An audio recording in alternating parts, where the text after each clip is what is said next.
everybody, hope you're doing good and welcome back to the Basement Studio with me, Thomas Ragsdale, for another episode of the Studio Diaries. I think that'll do. So today, and also on some future ones coming up, I want to go more into my live set, and I want to kind of go into like the finer details of the prep work, constructing a live set, deconstructing studio tracks for live set, the types of equipment I use in the live set, just like everything with the live set, and give people like an insight into how it works, what I do, what I don't do. I've had a few requests about this type of thing, about how do I make a live set for electronic music. I'm going to show as much as I can of what I do. Right now as well would be a good time to say I'm going to be offering one-to-one online lessons and just teaching electronic music, how to perform live, make tracks, finish tracks, soundtrack work, commercial work, anything I know I want to teach. So if that's something that does appeal to you, if you want to learn a bit more about how to finish your music, equipment to use in the music, absolutely drop me a line, and yeah, we'll see what we can do for you. Anyway, so live performance. Okay, so the first thing worth mentioning, and the only thing, is everyone does it differently. Some people like to jam, improvise and that kind of thing. Some people like to play their tracks quite faithfully to the recordings. I'm kind of in between in that I have my tracks, but I also have other bits in there. I play the guitar as well, obviously, and a couple of other bits and pieces like pedals. I've got a desktop synth for playing live. So I kind of jam and play the tracks, and I jam over the tracks. But the tracks are still from the studio, so it's like half and half. And today I'm going to deconstruct one of my tracks that I play live called Harlow's Experiment. And I've got the session up here, the studio session up here, and it sounds like this when I play live. Ezra, play the video. Right. He's going to play it now.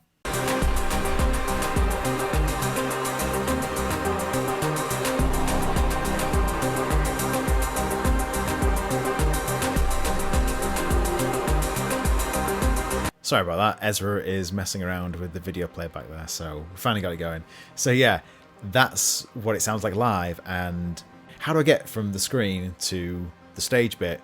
Is it loops? Is it like a big thing, like a big track? I'm going to go to screen view so you can hear it, and then I'm going to kind of show you how I go about arranging a live performance of that particular track. I'm going to switcheroo, going to play the track in full. I'm going to make a cup of tea, and I'm going to come back and I'm going to start to loop things around and see how we do. But yeah, I think you're going to like this. So, see you in a second.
So here we are with the studio version of Harlow's Experiment, or it's kind of a studio version and it's kind of a new live version that I've put together because I've added a few extra bits of percussion, and I've also bumped up the BPM from like 80 BPM to 105 because I wanted to speed things up a little bit for sure. And so I've made like a new session, just like saved as a new session. So I've got my master session that I can always go back to, but this is like a new thing that I've got going on. And yeah, a few extra bits. I've adjusted the kind of structure a little bit. I kind of made a rough structure of what I want to play when I'm playing live, just so I can hear everything properly when I'm in there. And it kind of gives me a good kind of grounding as to what's going to be happening on stage with the track, which is what you heard. So it's pretty much similar to the original, but a few extra bits and a few bits drawn out and a few bits shortened. It's kind of tightened up a little bit. So what I've done is, before I start exploring the sounds and exporting some loops, I've made a little folder on my desktop, Harlow Live, which I'm going to be exporting all my loops into, which is definitely important to do. Just keep everything really organized and labeled properly, because oh my god, the amount of like live sets that I've got where it's like drums1.wav and I'm like, what the hell is that from? What track? So it's really important to do. So here we are anyway at the main screen, and I'm gonna start with these ARPs because this is definitely the most important part of the whole track, in my opinion. Let's get some volume there. And I want these ARPs to be the basis of the main part of the live performance. And it's two sections. This is the second section. So it's this kind of first section, just on one kind of one pattern. Then the next section is, so I'm kind of hearing two loops there. So what I'm going to do is I'm just going to literally just export that first loop like that. That can be a cool loop, I think. So let me highlight those and then go to export audio. Okay, so I'm going to export these as a loop. And what that does is when you click that, if you have never done that before, is that it retains all of the reverb and delay trails. So as these kind of enter the sound, obviously they'll be at the end but not the beginning, but you want them to be wrapped around in a kind of a seamless reverby loop. So I always click that. It's not necessary if you're doing like bigger sections of audio, like, you know, stuff that isn't loopy, you wouldn't really want that. But if it's like something that's going to loop round and round, click that always. Or I always do anyway. And also I make an analysis file for all my loops, so it retains all the Ableton tempo information and pitch information, and yeah, it's just good to have because Ableton can sometimes be a bit stubborn and a bit when it comes to this kind of thing. So I'm going to export that one and I'm going to put it in my Harlow Live folder. That's cool. And I'm going to call it ARP1. Boom. Nice. There's one loop. And then I'm going to take this one as well. Nice. Yep. Or these two. That should do it like that. And this is going to form the basis of the whole thing, really. So ARP2, that's cool. Yeah, I got two loops. I noticed as well that I keep all of these, the entire like channel on there, all the effects on, because I deal with audio when I'm playing live. I don't have like MIDI channels and stuff with effects on. I just export the whole thing as it is. I mean, without it, this is probably going to sound quite trancy, I suppose. It kind of sounds dry. It's kind of sounds cool. This is recorded on an old Juno 6 that I had, but we want all this stuff on there, and it's going to save a lot of processing time on my computer as well if I keep all these things in, and it just becomes an organizational nightmare if I start to mute effects and then put them back on. So we have that one. Next thing I want to export is a valuable kick drum.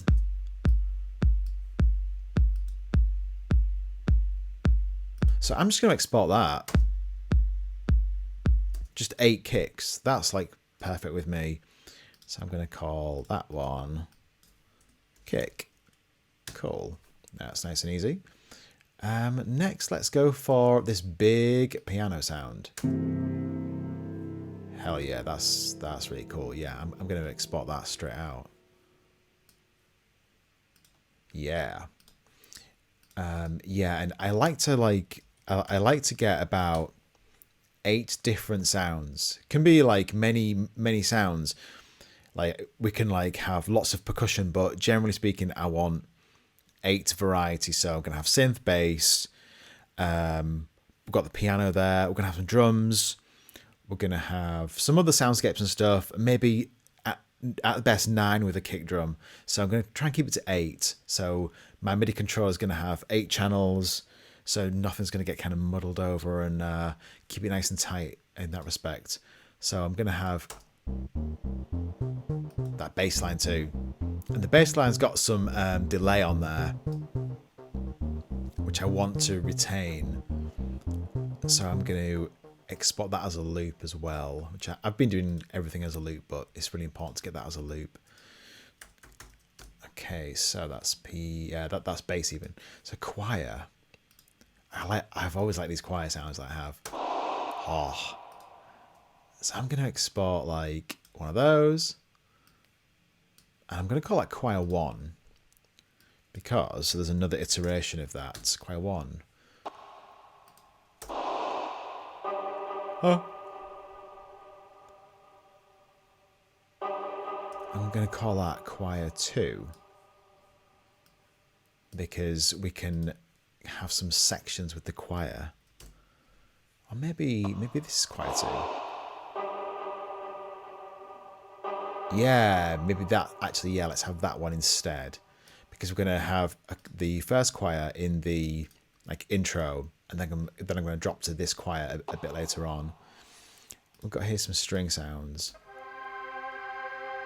Oh yeah, nice. Nice and simple. So I'm going to export those 2.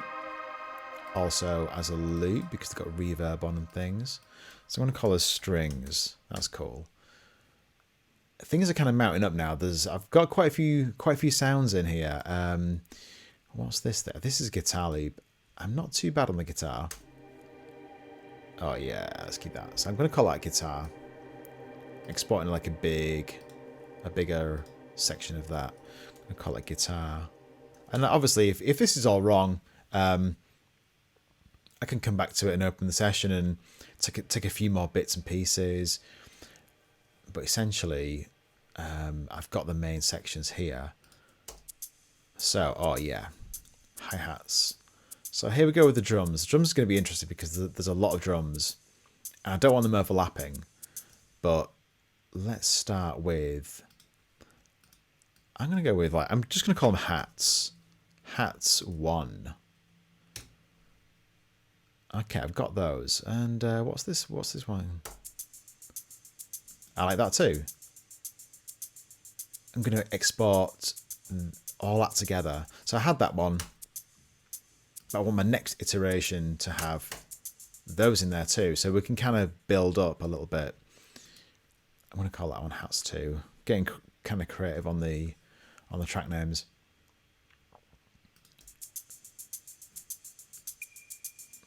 That's nice, but it doesn't really kind of add a lot. So let's move on to this one. Yeah, that builds nicely. I'm going to call that one Hats 3. So we're gonna be playing these one at a time. So one will take over the next one. So we had that. What's coming in now?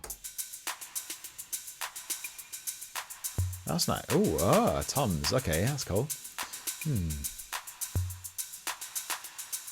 Okay, I like that, but I wonder if I can, if I can mute these ones. Yeah, because I might have those other ones on a different thing.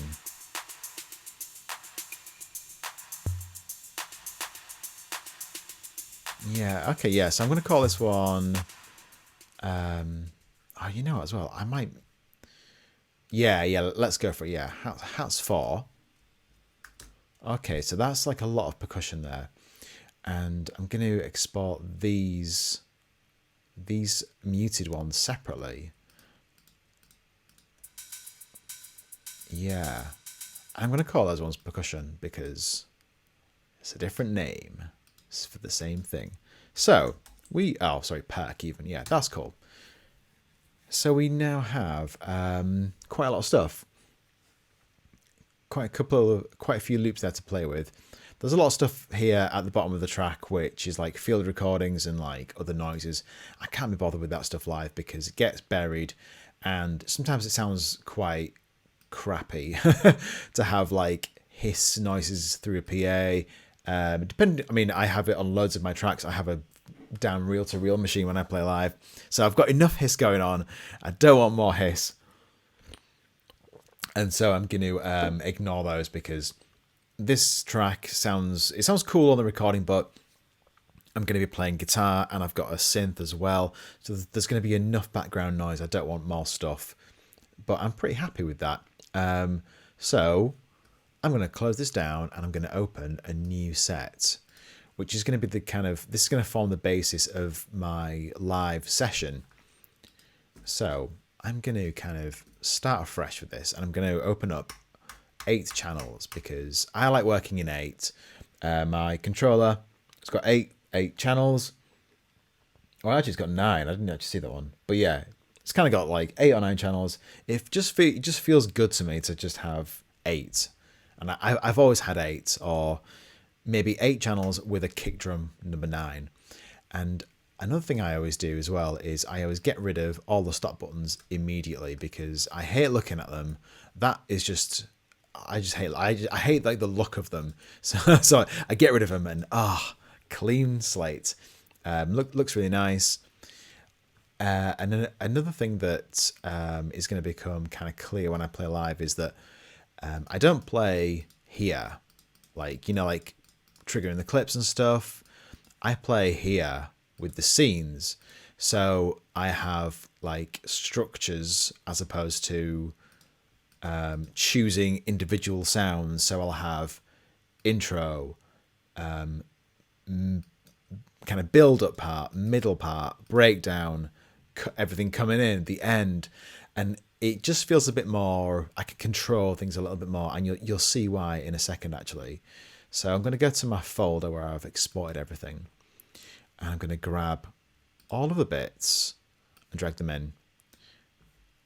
Nice. And because of the analysis files that we've created, Ableton is just like, it should have just warped them all at repitch, warp quality, and looped them all, which it has done because I exported as a loop. That's really cool. So computers are learning. So it's repitched it with a loop. So it's going to play really fluently, which is quite scary actually. And it's made a load of stop buttons, but I'm going to get rid of them anyway. So I'm going to have start arranging some sounds. So I'm going to have my ARPs on here. I'm going to have my bass on 6 because I always have all my basses on 6. Just a weird habit that I've made for myself, like kind of an OCD thing. I'm going to have my choir on 7. I like that. Guitar, I'm going to put on 8. Percussion, I like all the kind of fast moving stuff over on the left. I had no idea why, but let's put those on 2. I'm gonna have the kick on 9. Let's have perk there, piano there, and strings there. So I've got, oh my god, sorry, I'm gonna get rid of those. Oh god, it's a headache. There we go. Oh yes, finally. So we've got 8 sounds. That's like that, and it looks neat as well. So what would happen in a live set is we'd have a track here, or a few tracks, and then Harlow's experiment, and then a track after that. So you can kind of see in time like how a 30-minute or 40-minute set would look, because each track is like 7 or 8 minutes for me. So I've got one track here, another track here, that's 16 minutes, and then like another 16 after that. So it doesn't come like down here. It kind of comes, you know, in this area. I don't have lots of scenes and things. So if we play everything at once,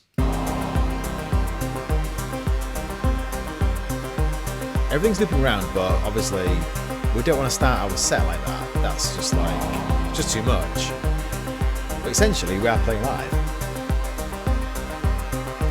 So what I'm going to do is I'm going to drag in an auto filter on a low pass setting for each channel, and that is going to kind of give me some control over dynamics, because actually the bass I'm going to put on high pass. There we go. And I'm going to leave the kick, because some people play with the volume, like turning the volume up and down.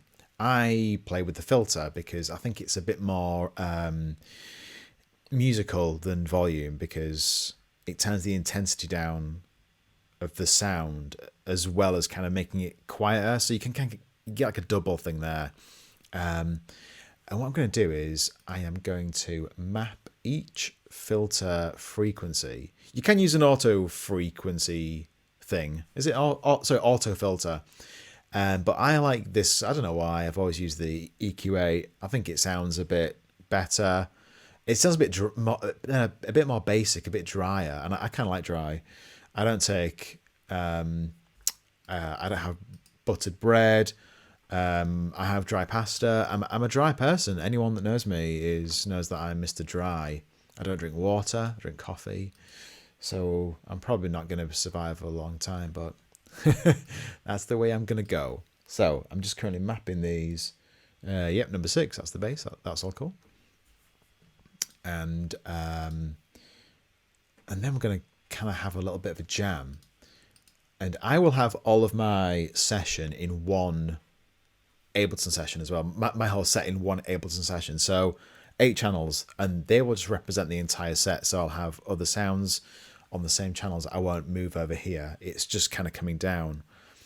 And for the kick, I am not going to have a filter. I'm just going to mute with this slider on and off, because kicks just come on and off. They don't really, they don't filter in and out that much, I guess.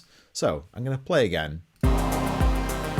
Still dry, so let's turn the filters down. The bass was over. So things are still running. The set has begun, but there's no sound. I'm just going to turn my master volume up, actually. Oh, right. So, kind of thinking, right, how am I going to shape this track? The original kind of starts with the ARP, so I'll maybe be thinking about, okay. Now, it sounds kind of cool. Or do I want to maybe like have it halfway and then maybe bring some strings in? Keep it nice and kind of tense. Maybe the choir. 1, 2, 3, 4. And everything's looping. It's not like stopping or anything. So that's kind of cool. Okay. The kick's muted. That's nice. But I'm going to bring the kick in now. 1, 2, 3. Bit loud. So I'll adjust the volume here. Not on the channel. I never touch these faders. That's too quiet. Maybe like -2. Yeah, that's cool. Okay. Let's bring that guitar in. That like drone thing. Just filling it out a little bit. Okay, cool. maybe hats. I've got this perk thing. I'm going to save that till the build up. And maybe we'll do a bit more filtering of the ARP in. And while this is happening, normally I'll be looping some guitar or playing with my Strega, Make Noise Strega synth to make like a big hideous noise. If you've used the Strega and you've heard me talk about it, which I talk about it all the time, it's really good for hideous drones. Okay, that's cool. So, next thing I want to do, I want to trigger this next ARP, this next structural thing, but I don't want to trigger these things, so I'm going to move them down. I don't want to trigger that thing either. I'm going to dump that here actually for now.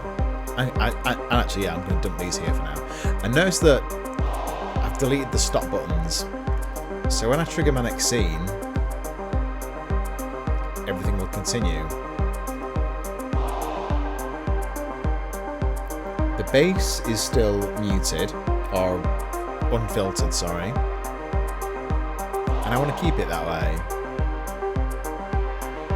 So the next scene I want to do with this track is, like,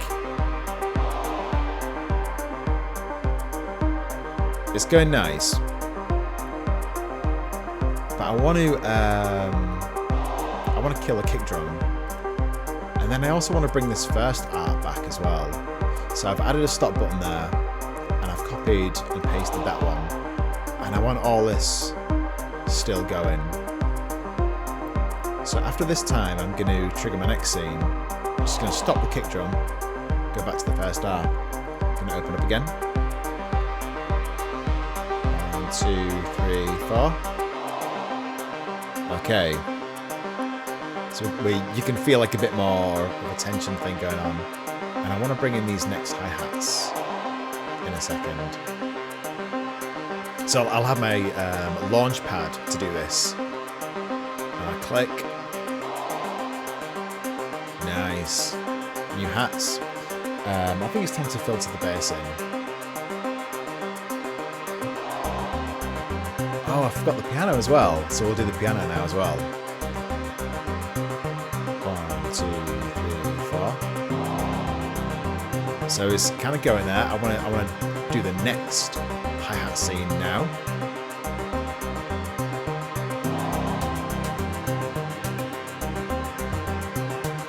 What I'm going to do as well is I'm going to stop this percussion, which was muted anyway, and I want that to come in when the kick drum comes back in, and I want it to come back in fully in. So I'm doing this. This is my build section. Hi-hats.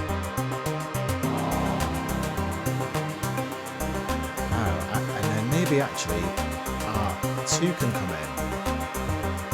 Back to R1. So I'm kind of like, I'm assembling a structure here. Let's go for the next R.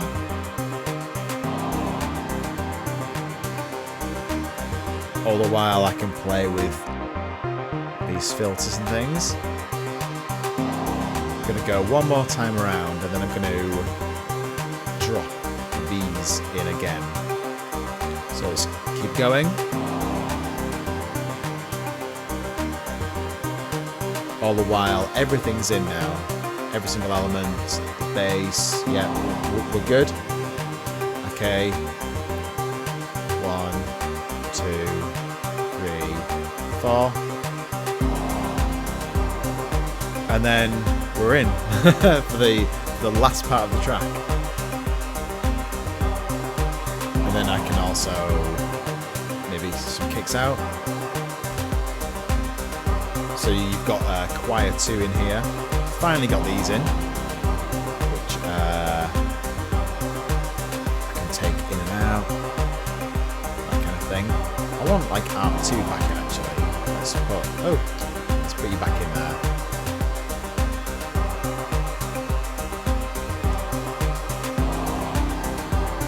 So that's going nicely out, and I want to do like just a bit of playing around with these maybe.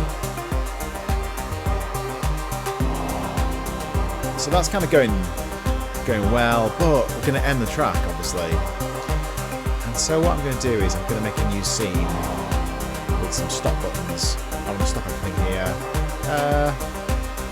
We'll stop the bass. We'll stop obviously the kick drum. So I want to stop all the percussion parts and the kind of snappy, transient sounds. Well, oh, actually, I did that a bit early. Well, never mind. Let me go again.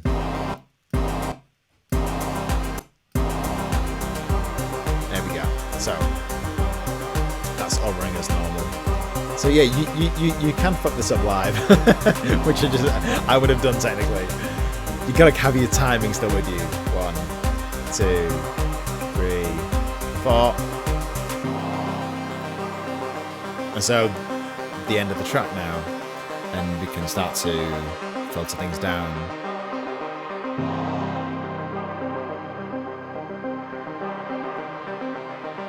Maybe you could be kind of cheeky as well, and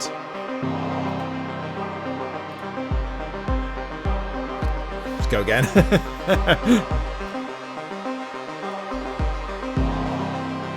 Something like that.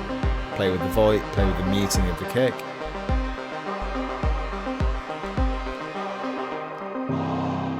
And then we're kind of off. And so now we have a couple, while these are still going, we've got a couple of free channels. So I could have my next track stop button there, and maybe we could have a stop button on the choir, and it could trigger my next track. That could maybe bring in some new stems on the spare ones, and then the cycle continues into the next track, I guess. So that's how I would put this track. Let me just mute these actually. There we go. Let's leave that lovely guitar going.